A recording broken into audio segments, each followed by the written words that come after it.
Assalamualaikum warahmatullahi wabarakatuh. Bagaimana kabarnya hari ini? Semoga kita senantiasa diberikan kesehatan oleh Allah Subhanahu wa taala agar kita bisa belajar dan menuntut ilmu bersama-sama. Baik, pada kesempatan kali ini saya akan membahas mengenai sholat taubat. Sebelum kita beralih kepada materi, alangkah baiknya kita mengetahui terlebih dahulu mengenai pengertian bahan ajar dan fungsi dari bahan ajar. Bahan ajar adalah seperangkat sarana atau alat pembelajaran yang berisikan materi pembelajaran, metode, batasan-batasan, dan cara mengevaluasi yang didesain secara sistematis.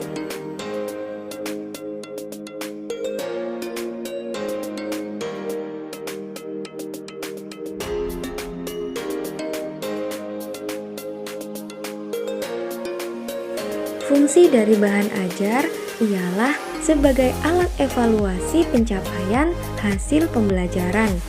Bahan ajar yang baik sekurang-kurangnya mencakup petunjuk belajar, kompetensi yang akan dicapai, isi pelajaran, informasi pendukung, kemudian latihan-latihan, petunjuk kerja, evaluasi, dan respon terhadap hasil evaluasi.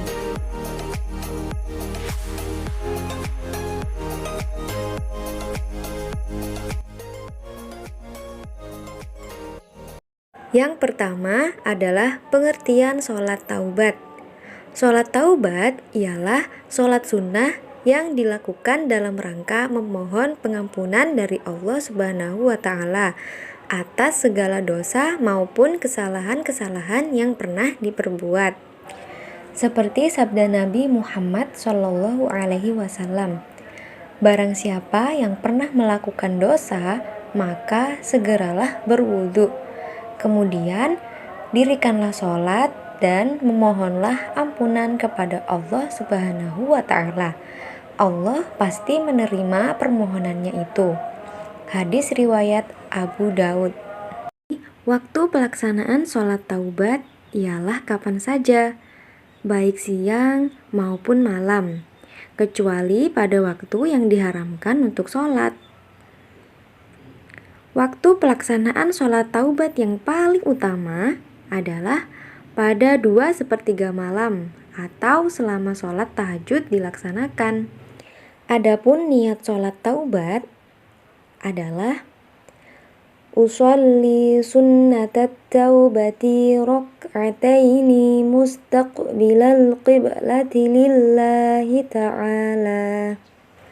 Selanjutnya, bacaan dalam sholat taubat adalah pada dasarnya tidak ada ketentuan yang mewajibkan kita membaca bacaan khusus setelah membaca Al-Fatihah. Jadi kita membaca ayat Al-Quran manapun yang kita hafal.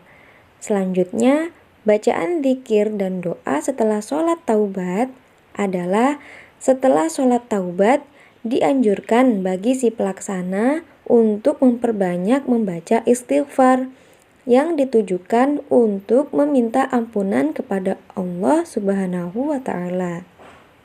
Kemudian, syarat sholat taubat itu sama seperti ibadah sholat biasanya, seperti beragama Islam, sudah baligh dan berakal, suci dari hadas, suci seluruh anggota badan, pakaian dan tempat, menutup aurat, masuk waktu yang telah ditentukan untuk masing-masing sholat, dan menghadap kiblat. Selanjutnya, rukun sholat taubat. Rukun sholat taubat sama dengan rukun yang ada pada sholat wajib, yaitu terdiri dari 13 rukun yang berurutan dari niat hingga mengucapkan salam. Dan yang terakhir merupakan hikmah sholat taubat. Hikmah yang pertama adalah mendapatkan pahala sholat sunnah.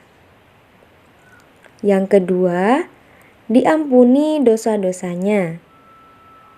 Yang ketiga, akan dimudahkan segala sesuatu. Dan yang keempat, ditinggikan derajatnya oleh Allah Subhanahu wa Ta'ala. Nah, itu tadi penjelasan mengenai sholat taubat. Semoga kita semua selalu ingat akan kebaikan dan menjauhi perbuatan maksiat. Semoga bermanfaat untuk kita semua. Kurang lebihnya mohon maaf. Wassalamualaikum warahmatullahi wabarakatuh.